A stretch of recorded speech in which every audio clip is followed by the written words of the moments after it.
Father, si ate dito ay na-meet ko sa DFA when I was still the regional director sa Lipa City. So umiiyak siya, tapos may commotion sa unahan ng DFA. Di ka alam niyo naman, napakasikip naman ng opisina. So yun, sabi ko, bakit? Yun, nagkwento na siya ng ano niya. So nagwawala yung husband niya. Ay di nilabas ko. Kasi articulate ang English. Eh, siyempre yung mga kasama ko na hindi masyado makadepend. Oo. Sabi ko, you better shut up, ha? Kasi you're not even a taxpayer of the Republic of the Philippines. You better shut up. Sabi ko, wala kang karapatan ako sisigawan mo. Diga? Wala silang karapatan. Wala. And you are in the Philippine territory. Oh, diga? So, yun, halika, come here, pasok. Sabi ko, ni ano na security, di ka? Tatawag ng pulis.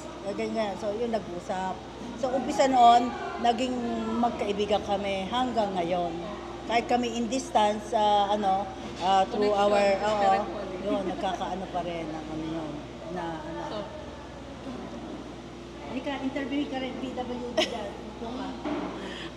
Sobrang blessed ko na nakilala ko si Ate Pres, former director ng DIP. Nung time na yon na nagkakilala kami, yun nga, may commotion, nilait siya ng husband ko. So that time, may reason naman talaga siya na tumawag ng police. But kung hindi katulad ni Ma'am Nancy, ibang siguro yun, nakatikim yung husband ko. So because of her goodness, and yung tunay niya talagang puso, yung quality ng puso niya, talagang makikita mo doon sa kung paano siya nag-react sa salita kong sorry, na patawarin mo yung husband ko kasi nga patanda na, nagkaroon din ng depression. So hindi naman niya yun alam, which is yun yung pinaliwanag ko sa kanya. Pero yung iba, I know that won't accept that kind of reason. So yun yung pinakamaganda na hanggang ngayon, pinanghawakan ko talaga yung sobrang blessed ko na nakakilala ako ng tunay na sugo ng Panginoon. Hindi siya normal na tao. Kumbaga nagkatawang tao lang. Hindi. Above normal, hindi above. Hindi abnormal. Above normal. Kumbaga, so blessed po. So, thank you po, Ate Pres, Nancy, for your kindness and yung malasakit niyo po sa kapwa. Sobra. Napaka po ninyo na naging inspirasyon ko po kayo. Opo. Ay, sa pagmamahal ko nga sa kapwa Pilipino, sabi ko, papadeport ko siya once na galawin. Subukan mong galawin pala in English, ha? Papadeport kita anytime. Pagka sabi ko, nakarinig ako ng hinaing sa wife mo, manda ka, papa, kaya-kaya kong pa-deport yun na ano na yan. No? So, itong mga nangyayari ito, it correlates with the organization. Kasi tayo, no, Kuya Hoben, pa rin, nagmomold kami ng leadership na, of course, hindi naman mga perfect, but nado kami sa path na yon na natututo na magsalita, at again and again, ang sabi ko, there's still room for improvement.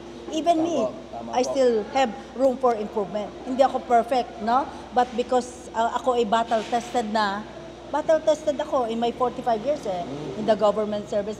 Lahat ng klase ng tao ay nakasalubong ko na. So yun ang ina-inculcate ko sa mind ng aking mga membro sa Maalab Tigers Club na, there's a way to improve yourself. No? Hindi naman lagi kaming humanitarian. Of course, may dadaan diyang nilalait ka, diyan matetes ang katibayan mo. Diga? Ba't ako hindi na ako delete agad. Sa Facebook, delete agad. Ba't ko nabasa ko, Father, na it's about mental health. No? Alagaan mo yung iyong sarili. Kung puro negative itong mga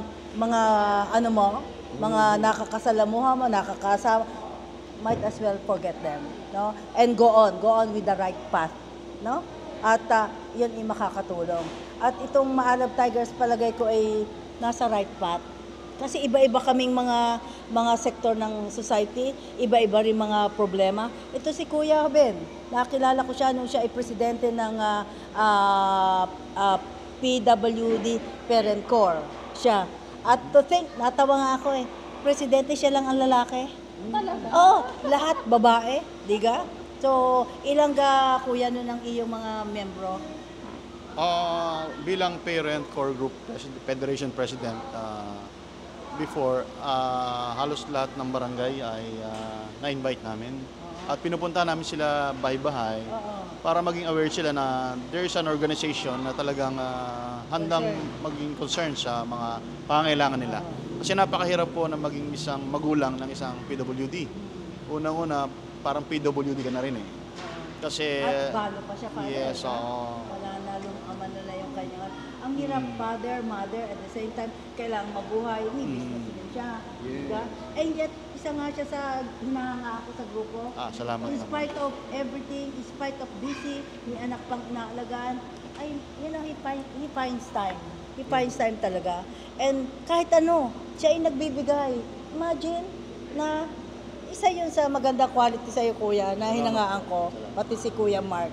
Inoobserbahan namin kayo about isa ikaw tahimik lang yan. Pag na patawa-tawa lang yan, paano-ano lang yan. Pero pag kinakalang, naandyan niya, may dala kahit ano, at saka laging present, bihira lang yan mag-absent. No? Ganon. Ako may pagka-stricto kasi nga lumaki ako sa striktong pamilya. No? So dala ko yon, ang iba namimisinterpret. Pero that's one way of learning. Kasi in every organization there should be discipline, father. Tama po. Hindi pwedeng bara-bara na lang no. Especially ito, iba-ibang kategorya ng mga miyembro. Ay hindi rin naman pipitsugin ang mga miyembro ko. Yung may-ari ng Bravo Hotel, yung Vice President ko, may mga ibang mga may-ari ng resort, may mga kanya-kanyang business. Hindi lang kami yung kami lang. Pero under my leadership, ang pamamaraan ko ay pantay-pantay. Na ako'y nagsisilbi rin, nag-aayos lang sila. Hindi ako yung katulad ng na utos-utos, hindi, ayoko, hindi ko yan. Yun daw po yung common denominator ng mga bansa na yumaman. Japan, Singapore, Hong Kong.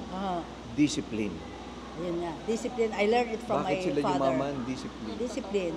Kasi kung walang disiplina, wala. Watak-watak, Ay dito sa organization namin, pag I kill them with kindness, pero kung hindi pa epekto,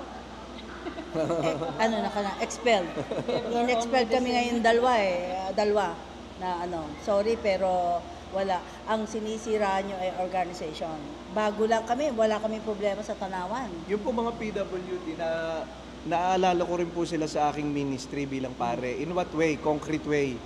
Di po ba ang pare pag nagpapakumpisal nagbibigay ng parusa? Like 3 Hail Marys, 1 Our Father. Glory. Ang isa pong binibigay ko, you pray for the PWDs.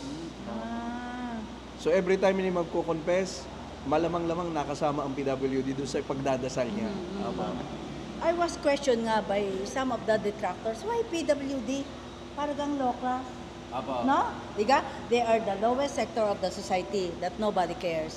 But hindi nila alam, Father, na ito ang mga magdadasal. Yan ang malalakas sa Panginoon na idadasal. At my age, I'm very proud to be 68. No? Wala akong sakit. Wala. Ang dami nagdadasal na yan. Kung nakita nyo lang yung ibang mga PWD, mga bata, yung person with special needs, ay nahalik ang mga yan. Ako'y kinikilabutan, ako'y nakakawa, wala naman ako magawa. Kanina, yung tatlo, yung ganun-ganun yung bata, tingin siya ng tingin, tapos tatawag Feeling mo ganyan. yung affection ano po, Oho. despite Oho. their situation. Yan. Minsan nga po, nagpapakumpisal ako, elementary, sa isang malayong barangay, mayroong bata na deaf and mute. So, syempre, mahihirapan ka mag-communicate.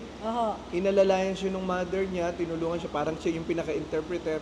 Ang naging bunga sa akin is na-challenge ako. Gusto ko na rin mag-aral ng sign language. Oo nga yun Para nga. lang makaka-connect tayo sa kanila. Ganun po ba? At kami rin naman yung papasalamat sa inyo, Father, kasi sa dami hong Father, kayo napaka-Jeff Rocks.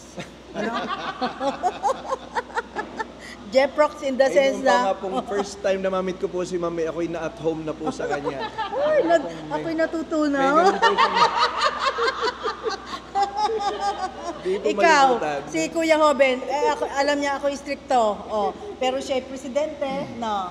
Actually po, maganda po kasi ang discipline ni ma'am. At saka yung pagiging disiplino niya ay in action. Kumbaga, kung ako isang miyembro na walang direction, nagkakaroon ako ng direction kasi nasa leadership. May kasabihan nga po tayo na matakot ka kapag ka ang leader ng ay at least ang fear mo kasi is nasa direction na Even the way I treated my children, yun, alam nila pantay-pantay rin ang Pag galit, diga? Pero after nun, wala na. Pero may mga time times, Father, na talaga yung gumawa sa'yo ng kasalanan, napatawad ko na, pero deep inside, crack ka sa akin. And I don't want to see him or ano, kasi baka magkasala ang mata ko. Pero pinatawad na kita sa ano lang, na pinatatawad ko na, pero wag na. Kasi ito raw, sabi, nababasa ko, na yung pag gumawa sa iyo ng mga kasalanan, second time wag mo nang anuhin. Gagawa pa rin yan ng mas worse na kasalanan. Diba? Yun yun. Yun na siya eh. Pinapasa Diyos na lang yung gawin. Yun na yun. So, yun ang ano. So, again, Father, maraming salamat. Kami po dapat magpasalamat. Maraming salamat po. We hope to see you on December 10 uli at kami natutuwa. At napakaganda ng Maalab Tigers kasi ano kami may sustainability ang ginagawa namin.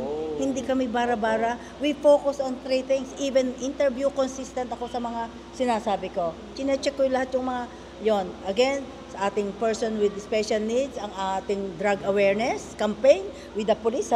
May agreement kami doon ng kapulisan. Biro nyo, kami lang ang organisasyon na nakapagpirmahan ng ano. See? Ibig sabihin, hindi kami petiks lang dyan. Diba?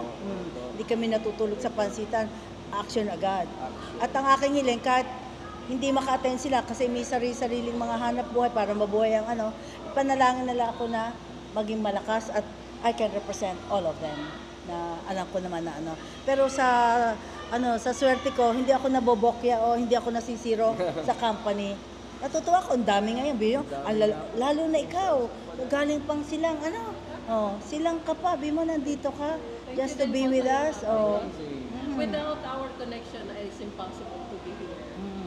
Because of your kindness and goodness, malasakit sa kapwa. Na parang nagayuma mo ako to come on this sa Tigers because of those. Without that, it's impossible. Hindi ako maging parte ng Tiger. Dahil din sa'yo, kay God, connection kay God, nagka-connect tayo. Kasi kami, humanitarian service for God, country, and people na nagagawa natin. Consistent tayo di ba? For God, country, and people. At ngayon, meron kaming HIRE na sinusunod. HIRE, H stands for humility, I for initiative or integrity. Ang R po ay respect. Napakalaki pong halaga yung respect. Kasi minsan, pag ako yung nagiging common friend na nawawala na yung respect, hindi dapat ganon. Kaya respect. At ang iho, Father, HIRE, H-I-R-E. Ano ang E? Hulaan nyo kung anong E. 1, 2, 3. Energy. Yeah, Father, tama. Tama po ba? Tama. Energy or energetic. Galing nyo. Nakachamba lang pala. See? Kasi bakit energy or energetic? Kasi kung wala yung wala rin. Kahit may pera tayo, hindi naman tayo makalakad, hindi naman tayo makaano dyan. Wala. Ang galing ni Father na. Yay! Father, thank you very much. Kami po dapat magpasalamat. Babalik uli kami sa Magkikita aming po tayo ulit. maliit na maitutulong ay sana na may maayos, no? Thank you very much. Thank you.